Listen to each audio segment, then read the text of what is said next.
Tower of London large as life. The ghost of Anne Boleyn walks, they declare. Poor Anne Boleyn was once King Henry's wife, until he made the headsman bob her hair. Ah yes, he did her wrong long years ago, and she comes up at night to tell him so, with her head tucked underneath her arm. She walks the bloody tower, with her head tucked underneath her arm at the midnight hour. She comes to haunt King Henry, she means giving him what for. Gadzooks, she's going to tell him off for having spilt her gore. And just in case the headsman wants to give her an encore, she has her head tucked underneath her arm, with her head tucked underneath her arm. She walks the bloody tower, with her head tucked underneath her arm at the midnight hour. Along the drafty corridors for miles and miles she goes.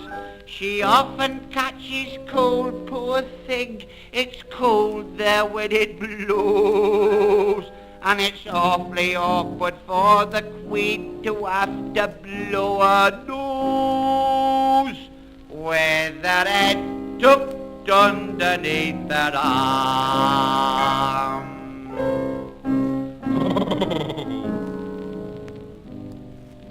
Sometimes gay King Henry gives a spread, for all his gals and pals a ghostly crew. The headsman carves the joint and cuts the bread, then in comes Anne Boleyn to queer the do. She holds her head up with a wild war whoop, and Henry cries, "Don't drop it in the soup." With her head tucked underneath her arm, she walks the bloody tower, with her head tucked underneath her arm at the midnight hour. The sentries think that it's a football that she carries in, and when they've had a few, they shout, "Is Arsenal going to win?"